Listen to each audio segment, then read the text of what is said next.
What's up, everybody? I'm Avataj, and welcome to this more in-depth look at the Fantasy Critic League, where we're going to talk about drafting and pickups and all that good stuff that you'll need to know if you want to take part in the 2022 league. Obviously, this is for people who have not taken part before, but there may be some information in this video that could be relevant to anyone who knows what's going on anyway. So basically, we're going to create ourselves a league as a way to look at everything that goes into the entire process. So click on Create a League, league name, I'm just going to call it Test League, year to play 2021 because 2022 has not opened up yet. So how many players do you think will be in the league? This is all stuff that you won't have to worry about personally because as the manager, this is the stuff I set up in the background, but it's worth looking at just to see how it works. So I think this year we had about 12, well, not 45. So yeah, this is just to set things up. This can change, and it's not, as it says, it's not locked to this number of people. It's just to get recommendations from the site. So as far as game mode, this is again related to recommendations. So I'm just going to leave that default. And now it says, based on your number of players and selected game mode, we recommend the following settings. However, you're free to change this. So I'm basically going to try and set this up in the same manner that we did for our current 2021 league. So the total number of games each will have, we're going to go 10. Number of games to draft, we're going to go 5. Now, the more players we end up having, the less overall games we're going to have per team member. And that's because, per publisher, I should say. And that's simply because there's only a certain number of games to go around. So if everyone had to pick, say, 20 games and there were 30 publishers, that's a lot. That's like, 600 games that we'd have to choose. So, we try and keep it to a reasonable number and based on the recommendations, but I like to add a little bit more depending on where we're at. So we've got 10 games and 5 of them will be drafted. So that means half and half, essentially. Number of counter picks, we'll have 1. Minimum bid amount we'll take as 1. And this is simply, like it says, a minimum bid of 1 is probably the best option other than 0, but I don't recommend going above 10 because you end up with 100 all up. So 1 basically means you have to spend something. 0 means you can get something for free. So, we don't need any of that drama. Game dropping settings. Now, these are settings that I talked about briefly in the previous video, but this is where we set them. So before we select these, the ones under it, I think, are a bit more important. So we'll start at the bottom. So counter picks block drops. This means if something's been picked as a counter pick, you can't drop it. And I think that is perfectly reasonable. Only allow drafted to be dropped. So this is something of a bit of a contentious one, and we may talk about it. And if you want to share your opinion, please do in the forum or on the Discord, or even in the comments below, I guess. But essentially, this limits dropping games only to the ones that you pick during the draft because they're the riskiest picks that you make. Because they're the 5 picks that you make right at the beginning of the year that perhaps it might take 6 months to learn that game is not going to come out or that game is doing really, really badly or whatever. It's been delayed or, that kind of thing. Whereas the pickups that you make during the year tend to be more informed and you tend to have more of an idea about what's going to happen with them. Hence why selecting only allow drafted to be dropped, it kind of lessens the risk that you're taking when you draft games. But it blocks dropping pickups from during the year, which makes you try and think about those pickups a bit more and actually, try to pick something that you think will definitely pay off for you. So then with that applied, then these make more sense about what they're relating to. So that if we have only allowed drafted to be dropped, it means this will only apply to drafted games. That's where we can look at it as, of the games that you've drafted, say the 5 that you've drafted at the beginning of the year, games that are still set to release during the league year, how many of those are you allowed to drop? I think 1 is reasonable. That's the default. That's what we had last time. Cool. How many that are set to will not release are you allowed to drop? Again, the default says unlimited. So that is if I've drafted a game in January and come July, it's updated its release date and it's been pushed back a couple of years. So it's been set to will not release. I can drop that because I didn't know until 6 months after I picked it. So that's kind of something that I think is also a bit reasonable. Any unreleased game, 0 and not unlimited. So no, you cannot drop a game that is unreleased. And that means basically a game that you've picked, but it hasn't been marked as will not released. and it hasn't been released, but you can't just drop it because you've already drafted it, so you've got to kind of stick with your choices. Now, everyone has different opinions on these sorts of settings, which is why I kind of like to stick with the defaults, although I also like to turn these on because it just limits it a little bit more. But essentially, these rules are the ones that kind of set how much risk you're taking when you choose a game and add it to your roster. Because if you can't drop it or something happens in the future that changes its release date or it gets delayed or something weird like COVID happens, this is what happened during our 2020 league where so many games got delayed and rescheduled and that kind of thing. So that was a weird year because, we'd picked a lot of games that were meant to come out, but then eventually got delayed till 2021 or 2022 and even later. But this is where the risk comes into picking games. And that's kind of the point of the whole thing. Like, you're betting on a game that's going to do well. If we were able to min-max everything, in my opinion, then it wouldn't be as much of a game. There's less chance to lose. And you need I think you need that risk reward of betting on a game that are you going to take a chance on something that could be awesome, but may get delayed? Or are you going to stick to something that's more of a surefire bet, but perhaps will get less points? There's those sorts of risk reward things to consider. And I think these rules about when you can and cannot drop something are essential to what shapes that kind of risk being in the game. Because if you pick something knowing that you're going to be able to drop it just whenever, as soon as you find out that it's not going to live up to expectations, then ultimately there's no risk in choosing anything. You might as well just draft whatever the hell you want. Well, not just whatever the hell you want, but draft any old thing that could potentially make you points without actually thinking about whether or not it will be released or without you doing any research into, how well it might be received or any of that kind of stuff. So that's why I think these rules are very important. And it's important to have some restrictions and not just leave it open for, drop and pick up whatever the hell you want, whenever you want, without any reason. Because there has to be that risk. So anyway, last time we looked at some tags, like the banned tags, such as games in early access, director's cuts, ports, released internationally. See, this one has remasters by default on bans and yearly installments. Although this time we can see what the allowed tags are. So, a game that has been cancelled. Now, in our current league, cancelled games are banned. However, the argument for keeping them as allowed is that, well, if you pick a cancelled game, that's a hell of a risk. Because maybe you've heard a rumor that, this game's development is on hiatus, but it's actually getting back into the swing of things and it might come out this year.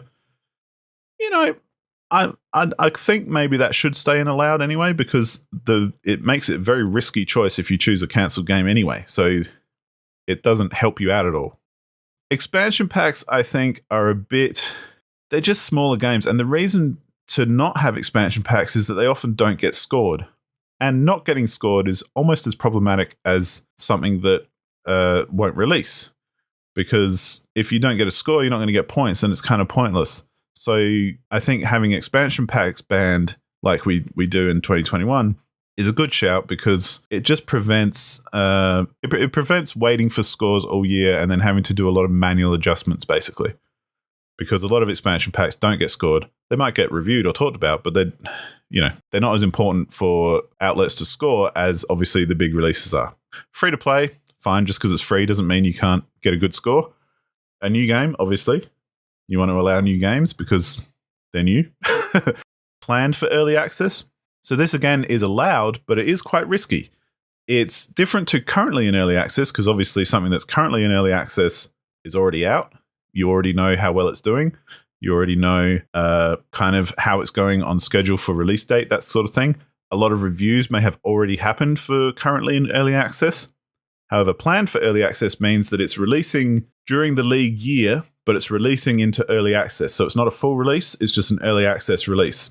And that's allowed because a lot of places will review games that get released into early access straight away. And because it hasn't already been released, you as a player don't know necessarily how well it will do in advance, kind of thing. A reimagining, that's a total remake, basically a drastic overhaul. As you can see, Resident Evil 2 Remake, Final Fantasy 7 Remake. Again, like I said in the last video, they're the kind of games that, even though they're based on old games and you know how popular they may be, there's no real telling, or there's no way to kind of directly see how well they're going to do.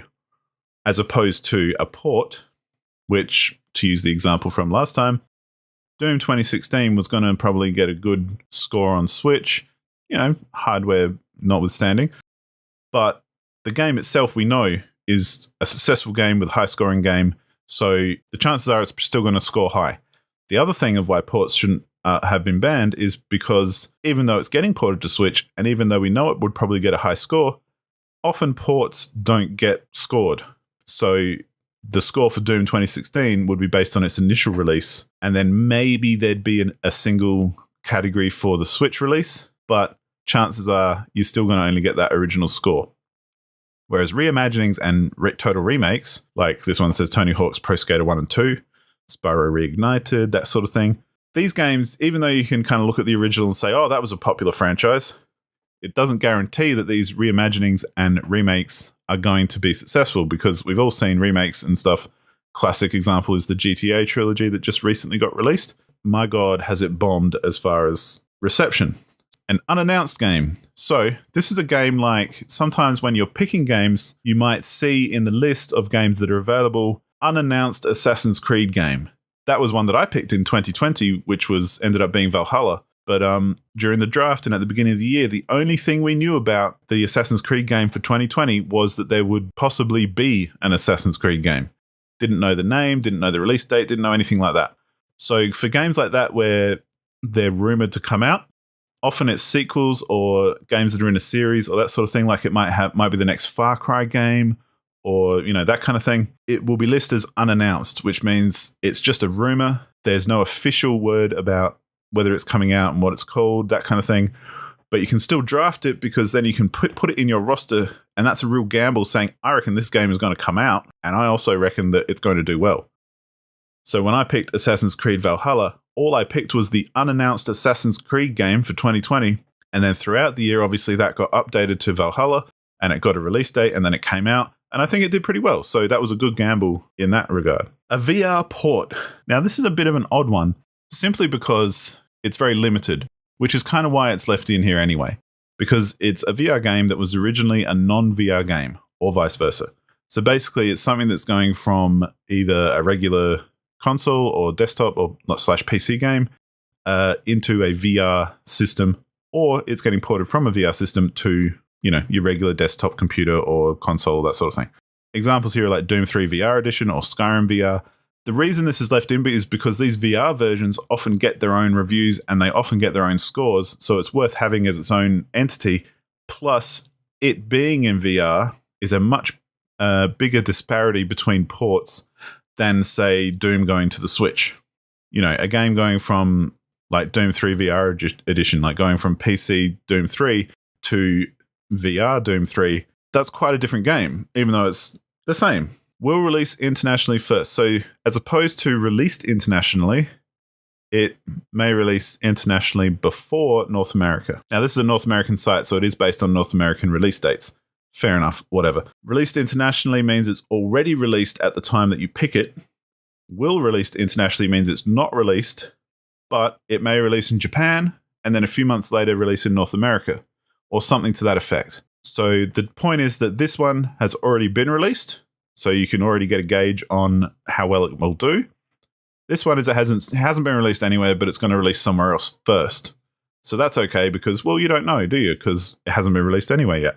So other than this cancelled tag, which I actually think should stay in allowed, because, if you want to choose a game that's been marked as cancelled, that's a bit of a risky move, but it may pay off. So fair enough. I can see why that should stay there. But hopefully you can understand why the rest of these, which are mostly by default, have been banned. And it's mostly down to two factors. It's either you already know how well a game's going to do because it's just a straight year remaster, or it's already been released, or a director's cut which has already been released, that kind of thing. Or it's the kind of game that isn't going to get any reviews. Yearly installments don't get many reviews because it's just, oh yeah, here's FIFA again. There are places that focus on that, but it's not like every outlet covers the new FIFA. They might talk about it and say that it exists, but they're not going to review it and give it a score necessarily. That's basically how that works. And again, these are up for change. These are up for debate. If you feel strongly about something that should or shouldn't be included, please leave a comment somewhere, either Discord, on the forum, under this video, wherever you like, and we can discuss it. And basically, if there's enough people who kick up a stink and say, no, we really should have expansion packs, then I'm more than happy to keep it in there. I'm this is a democratic process, even though I'm the one setting it up. So, by all means, voice your opinions and we can talk about it. And then finally, the other options is public league or test league. So for this particular one, I'm going to do a test league. Won't affect the site's overall stats. Please check this if you're just testing out the site. And you can do this yourself. If you wanted to go through all these settings and figure this out yourself, by all means, create a test league and see how it goes. And I'm going to click Create League. So that's essentially how you create a league and all the rules behind it. And, this is going to be a fairly long video anyway because I'm going to keep going. Let's go into our test league and do a practice draft. So first of all, as a player, see, it's already put me in because I am a player. I will create a publisher. Let's call my publisher Abisoft, as I do. And you can see I've created my publisher Abisoft. And you'll have to do the same. If you are in the league and your username is there, the first thing you have to do is create a publisher. And please do. Until you've created a publisher, we cannot start the draft. And basically, if you don't create a publisher when you sign up, or you don't create it by the time the draft kicks off, you'll be kicked from the league. Trying to make that clear.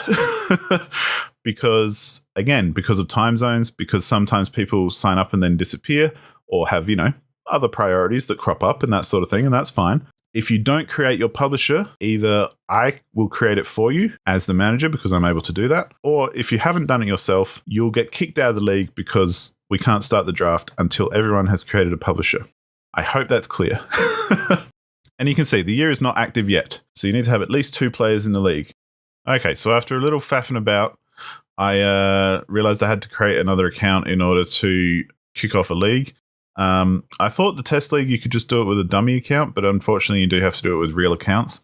So if you do want to try your own test league, feel free to add me, send me an invite link.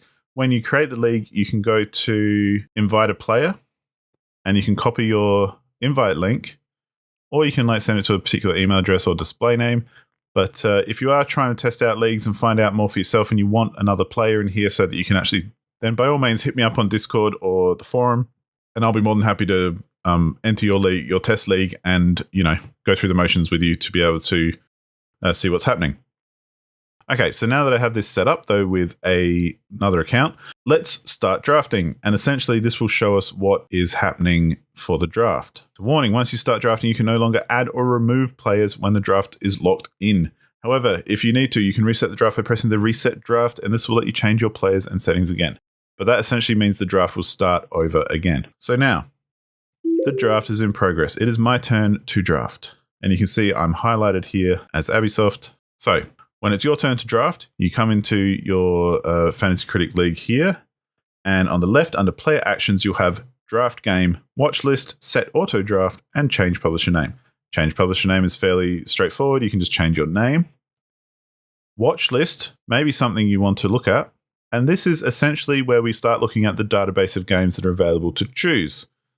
So rather than searching for a particular game, I'm going to show a top available games. Now this will show games that are set to release, sorted by hype factor by default. So that means that hype factor is a Fantasy Critic only thing, which is essentially based on how many people are picking this game and betting that this game is going to do well. So obviously Halo Infinite, which is at the top here, which is set to release in December of 2021. And remember, even though we're getting close to the end of the year, this test league is for 2021. So at the moment, the most hyped game that's going to come out before the end of the year is Halo Infinite. Everyone reckons that game is going to do well. So maybe I want to do that. I'll put that in my watch list. I'm like, oh, that seems good. So then that adds it to your watch list down the bottom here. And you can continue through. Let's say I just want to do the top picks and add them all to my watch list. There we go. I can even drag and drop to set different rankings, that sort of thing. Awesome. That's where your watch list comes in. Because then if I go to draft game, as it's my turn to draft a game, I'll click draft game. I can do show top available games, or I can do show my watch list. So this is just the games that I have on my watch list. Or I can search for a game in particular. But let's say I wanted to really lock in Halo Infinite, so I'm going to make that my very first pick so that no one else can pick it. So I'm going to select that. It'll get you to confirm it. It'll show you when it's due to release, that sort of thing, how many other people have picked it. So 93.6% of other games on the site have had this in their league. So there are some leagues where no one has picked Halo Infinite, which is interesting.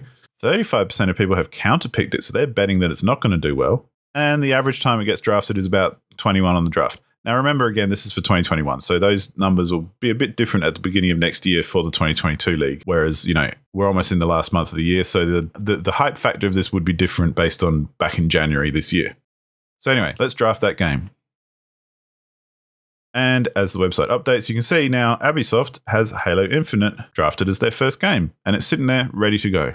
Next to draft is another one, which is my other publisher. Now, if I logged in as my other account that I just created, I could do it myself. However, what I will do just for the sake of this video is I will draft the game for the next player, because as the manager, I can pause the draft, as in stop anyone from doing anything. I can draft a game for players on their behalf, and so on and so forth. Essentially, this is a key thing to remember. If you are in the league and you're part of the draft, we essentially give about 24 hours to 36 hours per pick maximum. And what that means is it kind of allows for different time zones, for things to happen in your life. Maybe you've got to go to work and come back again. It's not, we understand this isn't the most important thing in the world. Essentially, to keep things moving, if you do not make a pick on your turn and say 24 hours to 36 hours goes by, then I will pick for you. And essentially what I will do is I'll hit draft game for next player. I'll show top available games, and I will automatically draft you the top game that's available. And so hopefully it's not going to hurt you, but maybe you don't want Hollow Knight Silksong. Maybe you think that's not going to do very well or not be released. Maybe you want something different, but that's the rub. If you fail to choose, I will choose for you, and I will just choose you whatever's on the top of the list at the time. So let's pretend Abby 2 didn't make their choice, so I came in and chose for them. They got Hollow Knight Silksong, them's the breaks. Now, the way the draft goes as well is that it goes back and forth. So if you imagine that there's like 10 players, the choice will go player 1, player 2, 3, 4, 5, 6, 7, 8, 9, 10, and then it will reverse itself. So 10 will get another choice, then 9, 8, 7, 6, 5, 4, 3, 2, 1. That's to kind of make things fair. It's called a snake draft, meaning it goes up and down. So even though Ubisoft got to pick Halo Infinite, like the top most hyped game, they don't get another choice until it's gone through everyone else twice. So everyone gets 2 choices before Ubisoft gets a second choice. So that's why now it's still Abby 2's turn. And, let's pretend Abby 2 then decided, oh, okay, I'm going to pick this time. I actually want Sports Story, the one that I counterpicked in our actual league. I want that game, so I'm going to publish that one. So then Abby 2 will publish that one, and it'll come back to Avatage, which is the next person. So it goes back and forth like that. So let's say, though, I know that I want to take part in the draft, but I'm a busy guy. I got better things to do. What I'm going to do is set an auto draft. So if auto draft is turned on, the site will select games for you when it's your turn. Games will be chosen from your watch list first, but if there are no available games on your watch list, the available game with the highest hype factor will be chosen. For counterpicks, the game with the highest counterpick percentage site-wise will be chosen. Site-wide, will be chosen. So I'm going to turn auto draft on for myself. And basically, this is kind of like me picking for you, except the site does it instead. And you can kind of set it up with your watch list. So if I set up a full watch list of like 20 games or something of options that I want and set the orders that I want and that sort of thing, then the site will choose from the watch list and pop it in. You can see it made 2 choices for me right away. And then it passed it back to Abby 2. So that's a really good system for anyone who wants to take part but may not be available, or knows what games they want to pick but doesn't want to hold anyone up, because ultimately, we want to try and get through the draft as quick as we can without holding everyone up. And it may take a good week anyway. So, with all the games we've got to pick and all the people who are playing, it could take a while to get through the draft anyway. So if you know you're going to be delayed or you're going to take a while, please consider setting up your watch list and setting up an auto draft, turning that on. If you do, say, not pick for a couple in a row, like if you take longer than a day or so and I pick for you, after a couple, I'm going to turn on auto draft for you anyway. I've got an option somewhere, edit player auto draft. So I can choose this publisher. Let's say this publisher signed up, but I've never heard from them since.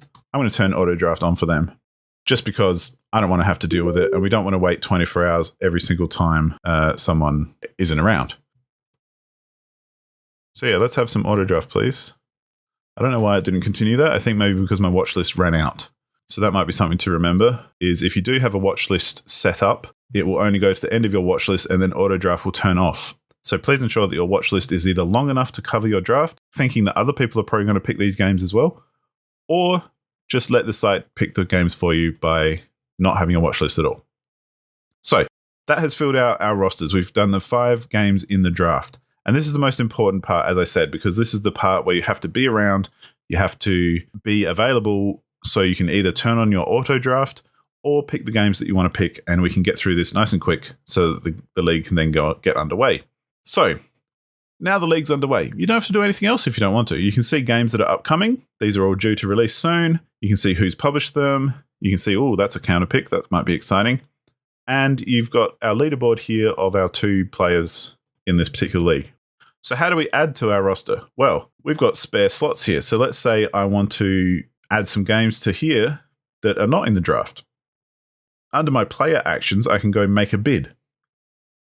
And bids are processed once a week, which means you place a bid and it may take up to a week for your bid to either be successful or to be outbid. So again, I'm not going to bother searching for a game. Let's just show the top available games. Shovel Knight Pocket Dungeon. That sounds interesting. I want to bid on that one. So I'm going to go to that game. It tells me it's estimated to be winter 2021, which in North America is end of the year. I've got $100 left in my budget. So I'm going to bid $5 for this game. Now, I can also add a conditional drop. So if I have a full roster, let's say I've decided Tunic, not going to do well. Don't want that anymore. I'd like to drop that, please. So I'm going to put Tunic onto this bid, meaning if my bid is successful, I will drop this game and replace it with Shovel Knight Pocket Dungeon. So I'm going to place bid, and that's been placed. Now, obviously, as I said, that will not update for about a week because the bids get processed kind of manually by the site moderator, administrator, just in order to make sure that there's no like glitches or anything like that. And it also gives other people a chance to bid against you. So let's say that Abby 2 decided, hey, I want to get in on some of that Silksong action, but I'm going to bid $10. When the bids are processed, this player who bid $5 won't lose their money, but also will not get the bid because the other person bid $10. Hopefully that makes sense. So that's where the budgets come in. So your budget is how much you have to spend over the entire year on new games. So if you really want a game and you know other people are going to bid against you, like it's just been announced that Hot Game 2022 is going to be released in a month, and we're telling you now at E3, if you drop a bid on that day and you know that other people may be bidding on it too, you might want to add more money. It's a silent auction, so you don't see how much anyone else has bid until after the fact. But let's say I really want to secure it, I might drop $50 on that bid because I'm like, man, this game is essential. I really want this. It's going to be a big scorer, and I really want to make sure no one else gets it before me. So I'm going to bid $50 or even $100 or just heaps of money to make sure that I get it and no one else is going to outbid me. So that's essentially how bidding works. Similarly, if I come over to player actions and I look at, say, I don't know, Ollie Ollie World, and it goes estimated winter 2021 to 2022. I'm like, that might not come out during 2021. Maybe I want to drop it. So I come over to player actions and I go to drop a game, and then I select Ollie Ollie World and I go make drop game request. And you can see drop game request for Ollie Ollie World was made. Now that is obviously based on the settings that we made in the back end about what is eligible to be dropped, as in only our drafted games are eligible to be dropped. And we can only drop one that has no status, but we can drop something if it says it will not release, that sort of thing. And we can again come to my pending drops, which is obviously I have Ollie Ollie World pending. And again, they get processed once a week. So, you have to wait a little minute before that happens. So with that in mind, let's have a look at our current How Long to Beat 2021 actual league. And we can all come over here, and this is a public action, so anyone can see this. And we'll go to the league history. Now, obviously, because we've been playing all year, this history, there's stuff in our history. These are actions that have been taken. If we scroll right down to the bottom, it'll start with the draft. So Mango was the first player to draft, and then Haunted Mistress, then City Product Refund, then Frozen Frog. And you can see the draft order. And it went all the way through to General Goods. So you can see these are all of our drafts. And then it came back the other way. So you can see that's why General Goods had 2 in a row. And then it came back the other way, like we were looking at in the other league. And you can see Cockroach Content Core had an auto draft. So they auto drafted their games from their watch list. And so did Beatmasters, had a game auto draft. And auto draft. So that means these people had set up an auto draft because they knew that they wouldn't perhaps be around to make the pick, and they didn't want to hold everyone up. Meanwhile, other people drafted manually because maybe they wanted to draft manually so that they could think about it at the time, like see what's available and consider their options. Unfortunately, Mango missed their first turn, so I manually drafted them the top hyped game, and you can see this was a manager action. That's what this column means. It means, is it something I've done on a player's behalf? And that was simply because there was a big delay at the beginning of the draft. But you can look at the dates here as well, and you can see that we started the draft on the 4th, and we didn't end the draft until... These are all draft picks that we're seeing here in the history. And you can see there's a lot of them, hence why it takes a while. Now we're at the counter picks. So we started on the 8th and we ended on the 17th. So it took 9 days for us to do our draft in 2021. I'm hoping we can maybe do it quicker if people use the auto draft system or that sort of thing. But let's all as well remember to be patient because we are all in different time zones and that sort of thing. So patience is a virtue, and it may take up to, 9-10 days, something like that. It could even take 2 weeks, even longer. But this is a good example of how long it can take for everyone to get their picks in and all that kind of thing. Because if you think it might take, up to 24 hours per pick, and there's this many picks, that could take a while. So I'm pretty pleased that, this went pretty fast. You can see some of these were only like 10 minutes apart and that sort of thing. So, that's really cool. So that's kind of what you can expect with drafting stuff.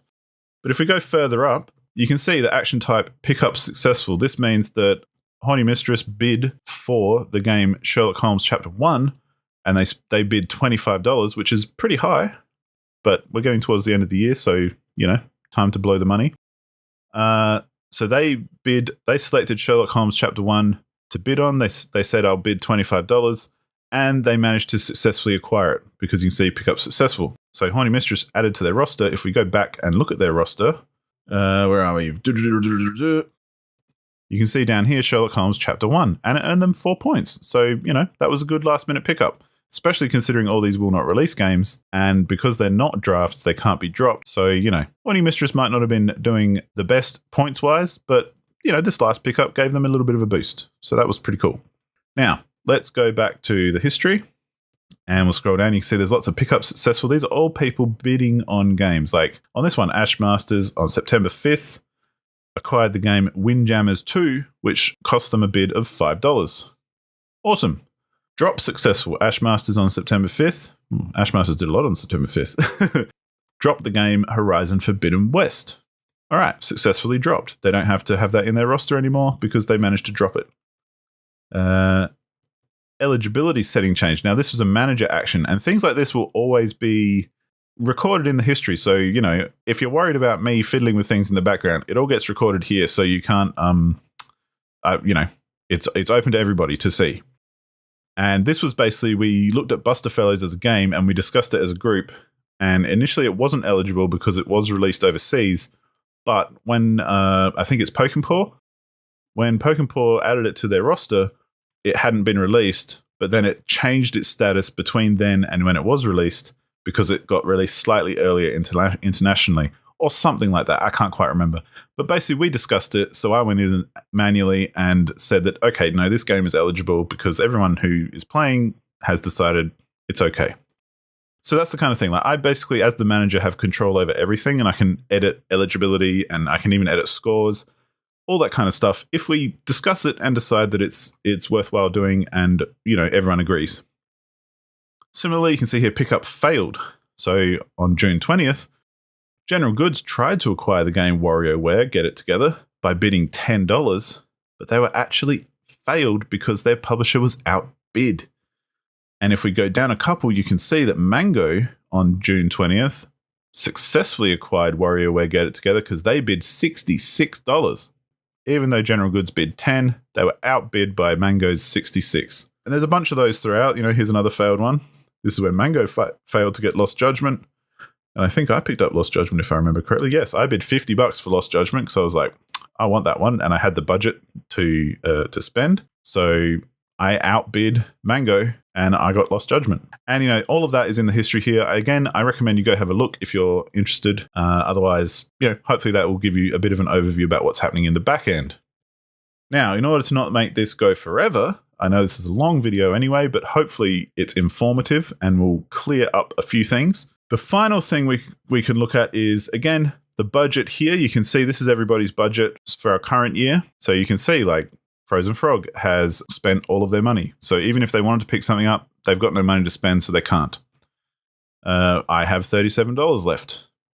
I don't have any room in my roster, but I've got $37 if I should, need to use it. Other people have got heaps, like, Big Rick over here with CD Projekt Rick has $91 left to spend. So they haven't done a lot of bidding on anything, especially because they've only got 5 released and they're only expecting 1 more. Let's have a quick look at that because that could be interesting. So we can see, for starters, Fantasian was manually scored because while it didn't get a score on Open Critic because it's a bit of I think it's a mobile game, or I'm not really sure, to be honest. I don't know much about that game, but there was a reason that we again discussed as a group that it had a score on Metacritic, but it didn't have one on Open Critic, which is what the site bases its scores on. So I manually entered the Metacritic score because we all agreed that, that was fair enough and that would be okay. So again, everything's flexible in that sort of way.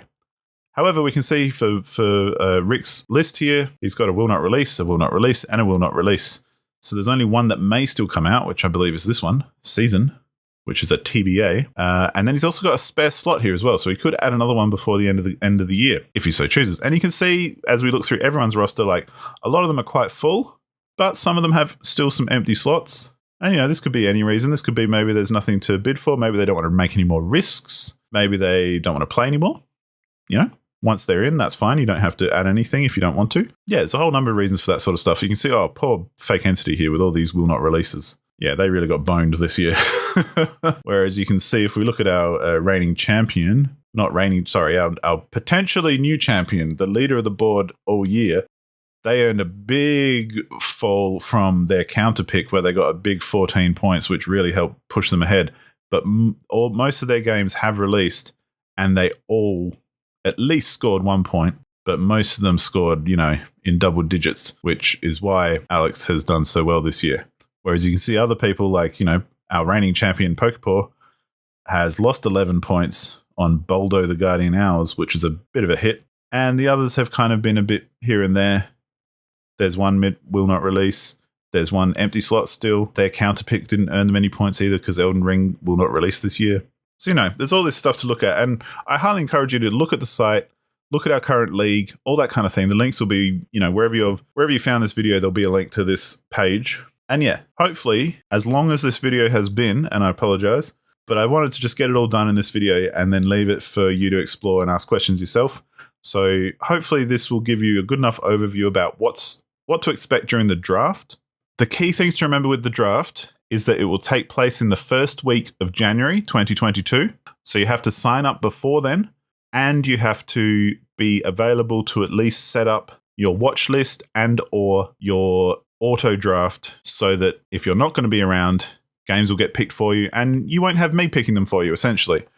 And as much as I will pick for people if you don't get it done on time, I don't like doing that and I'd rather not. So please, please, please, if you know you're not going to be around, but you still want to take part, set up that auto draft. It's easy. It'll make it all happen real quick and, no one will have to wait too long. So ultimately, keep an eye out for a link or an invite link for the 2022 league. Basically, the site will tell me when I can set up a new league for 2022. I don't want to do it before December, but I will do it as soon as I can during December. Anyone who is already a part of the 2021 league will get transferred over. So all of these people will automatically get transferred to the new league. And when signups finish if you haven't set up your publisher and set yourself as active for the 2022 league, you'll get deleted. So if you've already played this year and you want to play again next year, when that happens, update your status to active on the 2022 year and I will keep you in. Otherwise, you're going to get kicked. But for new players, sign up, create an account, watch out for the invite link. I'll post it on the forum. I'll post it in Discord when that's available. And you can click on that, sign up, get ready, have a look at the available games from your player actions, have a look at your watch list if you want to set that up for an auto draft, or even just as a watch list to keep your ideas, in check so that kind of you've got a plan going into the draft. And keep an eye out for that first week of January when the draft will happen, and we'll get it underway and you can take part and hopefully have some fun and earn some points, start debating whether games are going to be good or not, because it is a good time. It's a nice kind of, especially once the draft is over, it's a nice way to just kind of keep an eye on game releases and gives you an extra kind of, an extra horse in the race when you're looking at game releases and what score they get, because you think, oh, I hope that game scores well for my team. But obviously, me as a person, I want every game to be great. But if my competitor has chosen it, I want them to suffer, and I want it to be a terrible release so that they lose points. So it just makes, the whole point of the game is to make it a little bit more fun. And we're all into game releases anyway, so why not take part in this and see how you do and see if you can pick the winners. Because sometimes you'll be surprised. Like, we've all picked games that we thought were a shoo-in, but just turned out to be terrible, terrible choices. But I'm going to leave it there. As always, if you have any questions or if this is totally confusing and you're just sitting there going, what? Please, by all means, hit me up or anyone else who's a player. Post on the forum, post on the Discord, ask questions. Feel free. If it's not me, someone else will be happy to help you. How Long to Beat community is a pretty good community and we always like helping each other out. So, take part, have fun, and hopefully I'll see you in 2022. All right. Thanks heaps for watching. Sorry again for this being so long, but I figured rather than splitting it up, I'll just put it all in one video. You can watch it, you can take notes, you can do whatever. I'll hopefully split this into chapters and stuff, but we'll see. Thanks for watching, and I'll see you on the flip-flop.